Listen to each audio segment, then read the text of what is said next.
Hi guys, so I hope you're all well. So I always ask what you guys would like me to make next, and Gabriel Alacon, apologies if I said your name wrong, wants me to have a go at making a ruined church. So that's exactly what I'm doing here. As always, I start with a base, so I'm using these MDF sheets that I got off Amazon. I think I've got a pack of about 30 of these, which is pretty cool, so I can make loads of obviously bases and dioramas and that kind of stuff. So yeah, what I'm going to do with these is kind of make, well, it's kind of like a box, but obviously it's not a full box, it's just going to have a couple of sides. And using, good old Gorilla Glue, that sort of sticks everything to everything. 20 minutes later, and yeah, not too bad at all. So I always have one figure to hand, just to use as scale. And I think this is one of my favourite figures, just because obviously he's a nice big knight, paladin, all that kind of stuff. Obviously as this is going to be a ruins, I want it to have, be like a ruined shape. So I'm going to cut some bits out. That's another reason I like using this MDF sheet stuff. It's pretty thin. I think it's only sort of like 3mm thick, this one. But it is easy to cut just with a blade. And the fact that this is going to be like a ruined, this obviously doesn't need to be too neat. So yeah, score through it a couple of times, and then I can just sort of bend it off, which is pretty cool. So this time, rather than doing sort of the bricks where I sort of cut into this foam board, I'm going to be making everything individual. Just because obviously it'll add a bit more to the irregularity of everything. Anyway, it's nice to sort of do something different, I guess. So yeah, making the bricks, they're all obviously roughly relatively the same sort of size. Again, don't have to be too neat here or too precise, because obviously the idea is the less precise, the better the look. So I'm also going to do the same for the flooring, which I don't normally do. Normally I do one sheet and then sort of cut it up into 25mm sort of sections, or score it into them sort of sections. But this time, yeah, I'm going to actually make each sort of tile individually. And obviously, as you can see, cut them in half. Don't need them to be nice and neat, because again, I want these to sort of be different levels, to look like some of the stones are like sunk and all that sort of stuff. So yeah, nice and easy to do. And obviously a bit of weathering is needed now. So this is what I've seen plenty of people do. Put them in a little box, get some stones, these are just from outside, cleaned them up, and then yeah, give it a good old shake. I did shake this for quite a bit, and at one point the lid flew off. So make sure your lid stays on, because mine didn't, and everything went everywhere. But no, loving the end result though. Look at this. It's some bits are obviously completely broken off, but in general everything's got a bit of a rounded edge to it, which is good, and lots of sort of like little nicks and indentations all over it, which is pretty awesome. So I think I'm going to make the flooring tiles this way from now on, just as that was a lot easier than doing the old sort of scoring, cutting, and then doing the tin foil to sort of like try and get the desired sort of texture. But yeah, cutting these into squares, cutting them in half, and then sticking this in the box with stones worked out really well, and yeah, a lot quicker. Plus, as you'll see, the end result, I so much prefer this, because it does look like each stone slab is a separate stone slab, mainly because it is, and I just love the irregularity of the heights, angles, and all that, because it just makes it look like it's, especially for a ruined sort of look, it's perfect, yeah, because obviously everything's higgledy-piggledy and yeah, a bit cream crackered. So yeah, it's the same sort of thing, obviously on the sides, again using Gorilla Glue, just because this is my go-to glue, especially when using the XPS foam, because I know it won't sort of dissolve it or melt it. And you get a bit of play time as well, like I mentioned in quite a lot of my videos. This stuff takes about 20 minutes for it to really sort of like set, cure, harden, whatever word you want to use. So yeah, when you put things down on it, you have got time to sort of like rearrange them, move them, and change them, which is pretty cool, because if you're like me, sometimes you sort of making things as you go along. Sometimes you think, oh, I should have done that a different way, or an easier way, or a better way. But and plus it didn't take too long either doing this. So I'm sure this is probably a lot quicker than how I've done my floor and walls and all that before. So yeah, I think I'm always going to do individual tiles for floor and walls, just because it's pretty quick, easy, and quite enjoyable actually, doing a bit of bricklaying there. So what I'm going to do is, I obviously don't want the wooden or the edge box shape stuff to sort of be noticed. So I'm going to cut round all the squares, tiles, whatever you want to call them, and then I'm going to fill them in with some filler, just to make it look like they're sort of the thickness of the walls. And again, just to make sort of the thing look a little bit more weathered, I've got these Games Master little stones. Obviously, you can just buy bags of these from all over the place. And yeah, just put them all over the place. No real sort of pattern or design or neatness to this. in the edges, because obviously you kind of think that anything would be sort of blown into the edges. And then I put some in all the little nooks and crannies where the sort of tiled floors sort of meet and that. Yeah, obviously I was a bit impatient here, as you can see, so the tiles hadn't quite fully sort of set in place. I say the Gorilla Glue is awesome, but it does take a good 20 minutes to dry, and sometimes I'm a little impatient. I just want to crack on. I think more so because I know obviously this grout that I'm putting on, this will take like a good few hours for it to sort of fully cure, harden and all the rest of it. So obviously I love 3D printing things on my Anycubic Photon M3, so I thought I'd have a go at doing some stained glass. And all I did here was I found some pictures online, and then I changed the JPEGs into STLs, and then sort of raised them up a little bit, which obviously gives the effect of it look like stained glass, which was pretty cool.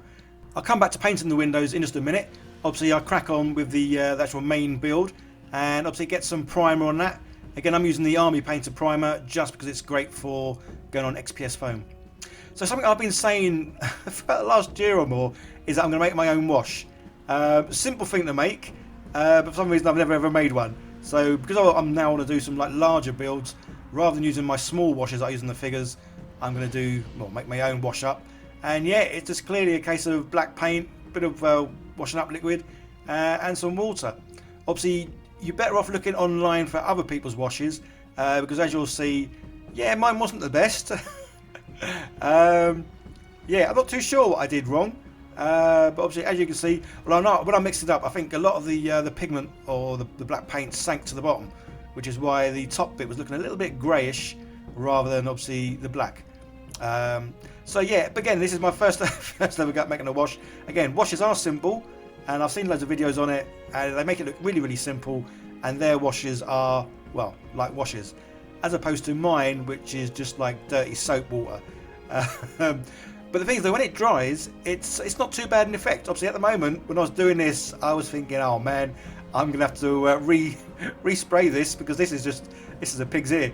But yeah, so obviously it hasn't quite given the full sort of wash look, but it has distressed and obviously made all the tiles look a little bit dirtier. So for that, I'm happy. But yeah, it would have been nicer if in between all the tiles there had been a bit more the sort of the darker sort of contrast colour. But hey ho, so I will be making more washes and trying more washes to hopefully improve, although I can't see how I can get any worse. But say, I'm just pleased with how it makes everything look a bit dirty and grimy. And then yeah, good old bit of dry brushing. I think I was using like an off-white colour. So yes, so for the door, obviously I wanted to use my speed paints. So I had to repaint the door white just so the speed paint would go over. Apologies again, this is where obviously sometimes the camera that I use, it seems to sort of do this like lens flare thingy, what's it on it. No idea why. My lightings haven't changed. I think it's just the camera that I'm using. Well, it's actually an old phone. I think it's on its way out, which is why sometimes it seems to do this effect for no real reason. It's not like that I've moved the lighting around or changed any settings. It just, yeah, goes as a little spasm and goes wibbly wobbly. So another thing obviously I like doing, and that's the bit of the old sort of flocking, bit of dirt, sorry, not dirt, but a bit of grass here and there. Again, because obviously this is a ruined sort of church, there's no roof to it, so grass and bits will be blown in. So yeah, these stained glass things, I say, I printed them out with obviously clear resin, and I'm really pleased how they came out, and maybe I'll have a go at doing more of this sort of stuff, especially the fact that you can paint on the clear sort of resin figures with the speed paints really well, and obviously they still make it look sort of opaque so you can sort of see through. So I would definitely be doing some more 3D printing. I'm going to do a lot more 3D printing of figures and painting them with the speed paints, which you'll be able to see in a second, because I do a couple of figures for this little diorama. But yeah, just a case of obviously painting inside the edges. Didn't have to be too neat at all here really, because obviously I'm going to go over the raised areas with a black marker just to make them look like, obviously that's the lead sort of lining bits. And yeah, I'm really pleased with how these came out.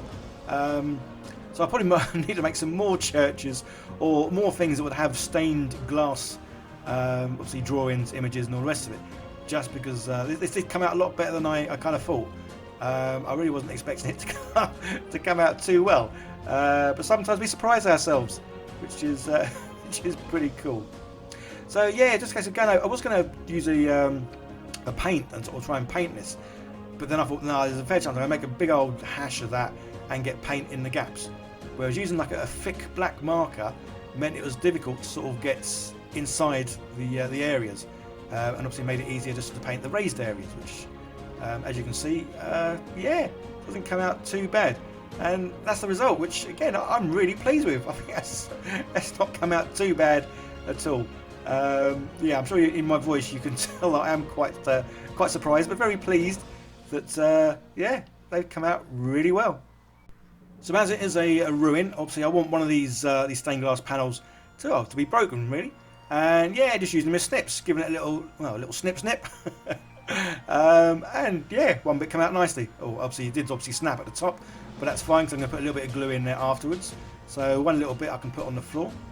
So yeah, so here's the figures I printed out, again on the Anycubic Photon M3. Yeah, lovely little print. And again, links in the description, guys, to a lot of the stuff that I use. So I got these figures from my mini factory. All I did was typed in ghosts, and in my mini factory, obviously a lot of the figures you do have to pay for, but you can obviously get some free ones. So I typed in ghosts, clicked a button that said obviously free ones, and yeah, these ones popped up, and I think they're pretty cool. So yeah, again, obviously the first time I'm painting these sort of things with the speed paints, and yeah, these come out really well as well. Mainly because obviously the speed paint is very translucent, and obviously painting that on the translucent or clear resin just gave a really cool effect, because obviously you could kind of see through them. And yeah, so I'm definitely going to be doing some more sort of figures this way, just because yeah, I'm really pleased with how they came out. So yeah, that's obviously the green one. This was black, and again the black you can sort of see through, which is pretty awesome. And then obviously my character here. Okay, that's enough of me waffling. Let's see some glamour shots.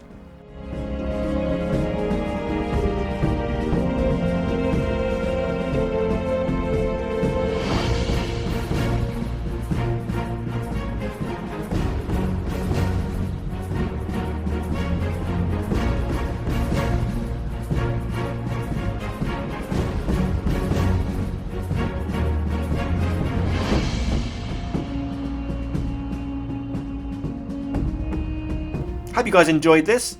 I just want to say a quick shout out and thank you to all my patrons, as well as the sponsors, for helping making it possible for me to sort of keep making these videos, and obviously buying the materials I need to build stuff. So yeah, guys, I hope you enjoyed this. Leave comments down below, hit the like button, all that good stuff, and I'll see you in the next one. Okay, take care. Bye for now.